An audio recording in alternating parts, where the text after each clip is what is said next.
Hello friends, આજે આપણે પાપડનું શાક બનાવીશું જે ખાવામાં ખૂબ જ ટેસ્ટી બને છે અને ઓછા સમયમાં બની જાય છે।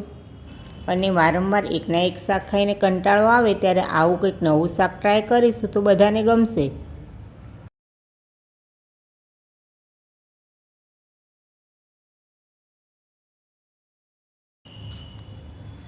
તો પાપડનું આવું ટેસ્ટી શાક બનાવવા માટે સૌથી પહેલાં આપણે એક કઢાઈમાં તેલ ગરમ મૂકીશું।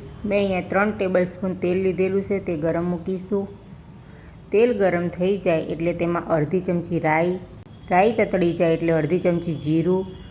રાઈ જીરું સરસ તતડી ગયા છે, હવે તેમાં અડધી ચમચી અડધકચરી વાટેલી મેથી નાખીશું। અડધી ચમચી જેટલી હિંગ ઉમેરીશું અને એક મોટી ડુંગળીને મેં ઝીણી સમારી લીધેલી છે તે ઉમેરી દઈશું અને મિક્સ કરી લઈશું। પાપડના શાકમાં મેથી અને હિંગના વઘારનો સ્વાદ સરસ આવે છે।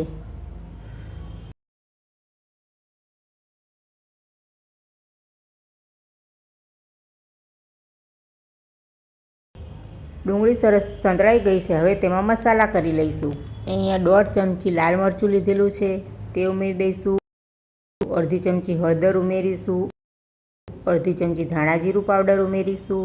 અડધી ચમચી ગરમ મસાલો ઉમેરીશું। સ્વાદ પ્રમાણે મીઠું ઉમેરીશું। મીઠું આપણે ડુંગળી અને મસાલાના ભાગનું ઉમેરીશું। પાપડમાં તો મીઠું હોય જ છે એટલે મીઠું જરા સાચવીને ઉમેરવું। થોડું 2-3 ચમચી જેટલું પાણી ઉમેરીશું જેથી મસાલા બળશે નહીં। પાણી ઉમેરીશું એટલે મસાલા બળી અને શ્યામ નહીં પડે, જેથી શાકનો કલર પણ સરસ જળવાઈ રહેશે।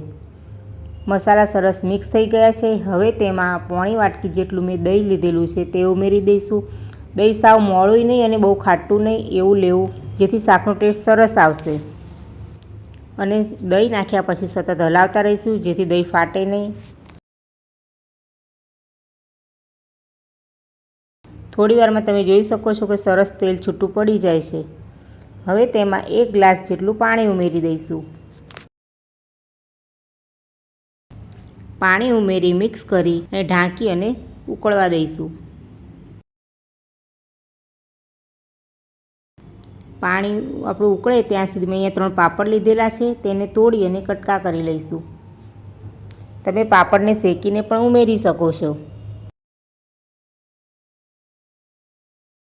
પણ આ રીતે જો પાપડ ઉમેરશો તો પણ સરસ ચડી જ જાય છે।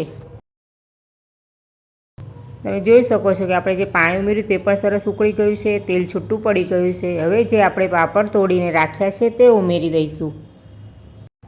પાપડ ઉમેરી અને બરાબર મિક્સ કરી લઈશું।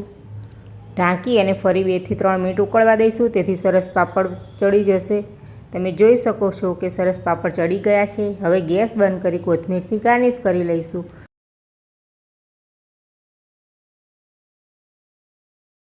તો તૈયાર છે એકદમ ટેસ્ટી પાપડનું શાક, જે ઓછા સમયમાં બની જાય છે અને ખાવામાં ખૂબ જ ટેસ્ટી લાગે છે। હવે તેને સર્વ કરી દઈશું।